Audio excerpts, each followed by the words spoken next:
में कोई शक कोन आहे को उदेरनि जो ठिल न रुॻो सिंध जो पर आउं सम्झां थो टंडे मोहम्मद खान जी तारीख़ जे हवाले सां 2200-2300 साल हिकिड़ो क़दामत खे रखंदड़ असांजो क़दीम आसार आहे। हिते आबाद शहर ॿुध जे दौर जो ऐं इबादत गाहूं हुयूं, हिकिड़ो वसंदड़ शहर हो जेके सिंध ऐं उनजे आसपास मां या असांजे इलाइक़े जे आसपास मां यात्री ईंदा हुआ। जीअं मुख़्तलिफ़ क़िस्मनि जूं असां हींअर बि यात्रा जो सिलसिलो आहे।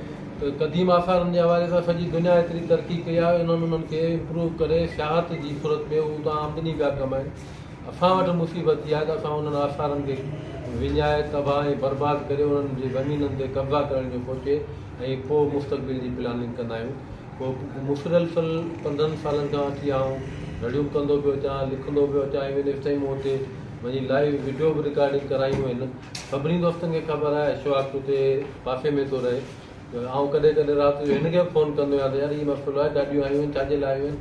अशफाक़ चवंदो आहे ख़बर वठां थो, पोइ वरी असांजो को बि राब्तो कोन थींदो आहे। पोइ मुसीबत इहा आहे त इन ते सिंध हाई कोर्ट जो डिसीशन आहे, फ़ैसिलो आहे त बाबा जेके बि सिंध जा क़दीम आसार आहिनि उन्हनि खे चोर दीवारियूं ॾियारे उन्हनि खे महफ़ूज़ बनायो ऐं सियाहनि लाइ सियाहत जे हवाले सां उते सहूलियतूं मुयसरु करे ॾियो जीअं माण्हू उते सियाहत जे हवाले सां अचनि। ताज़ो ई रिसेंटली पहिरीं साल खनि पहिरीं उतां मिटी खणणु शुरू कई हिननि। उन टाइम ते असां वठां कई अर्कियालॉजी जे खाते जा माण्हू आया, DC साहिब जी टीम हुई, विलेज आसार कमेटी जी, जंहिंजो आउं बि मेंबर हुउसि। मुसीबत इहा आहे त जेको हिकिड़ो क़दीम शहर हो उन ते कब्ज़ा करे करे कूड़ा खाता ठाहे ठाहे हाणे असां उनखे वञी एक जी घुंटनि ते छॾियो आहे। इहा देह पखड़ो आहे यूनियन काउंसिल फैदपुर आहे, जंहिंजो तेलको मुरड़ी शाह करीम आहे। पोइ वरी रिसेंटली हाणे ख़बर पई आहे त बाबा हुकूमती धुर जा के बासर माण्हू हुते आया आहिनि ऐं उन्हनि पंहिंजी ज़मीन खे आबाद करण लाइ उतां हिकिड़ा वाटर जूं ऐं ॿियूं मुख़्तलिफ़ स्कीमुनि जी शुरूआति कई आहे, जेके न रुॻो मिटी उतां खोटे खणंदा पिया अचनि पर इन आसार खे मुकमल तौरु ख़तमु करण जो जेको शुरू खां वठी असांजी बासर धुरनि जी साज़िश थी उहा हाणे बाक़ाइदा पंहिंजी कामयाबी ॾांहुं वञे पई।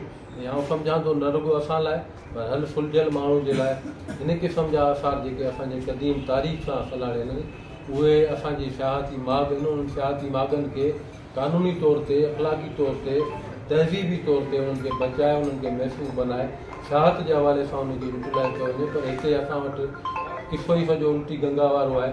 उहो कब्ज़ा खोर माशा जेका बि आहे उहा इन्हनि आसारनि खे ॾींहों ॿ ॾींहुं ख़तमु करण जे चकर में आहे। उहो ई सबबु आहे जो हिन वक़्तु बि हुते हिकिड़ी कब्ज़ा खोर माशा जी लथी आहे। उन्हनि वटि मशीनूं नथियूं कयूं ऐं मुख़्तलिफ़ क़िस्मनि जूं स्कीमूं खणी माण्हुनि खे लालूपाप ॾेई क़दीम आसारनि खे ख़तमु करण जी साईं कई वयूं।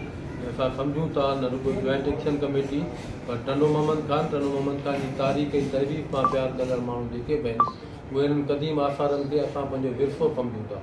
असां सभिनी खे उनजी मालिकी करणु खपे ऐं उन मालिकी जी सूरत में आउं सम्झां थो त सुधेरण जे ठुल जे हवाले सां न रुॻो टंडो मोहम्मद खान जूं जेके बाख़्तियात धुरियूं आहिनि उन्हनि खां मुतालबो था करियूं त उन तव्हां समूरा कब्ज़ा ख़तमु कराए उनखे सिंध हाई कोर्ट जे फ़ैसिले मूजिबि कंहिं चौधरीवारी में महफ़ूज़ करे ऐं उनजी रिन्यूएशन कराए उनखे सियाहती माॻ जी सहूलियतुनि समेत उते हिकिड़ो पूरा आसाइश इलाइक़ो बनायो वञे जीअं उहो असांजो सक़ाफ़ती ऐं तहज़ीबी विरसो बची सघे ऐं असांजे माण्हुनि खे हिकिड़ो सियाहती जेको टूरिज़म जे हवाले सां हिकिड़ो बहितरीनु माॻ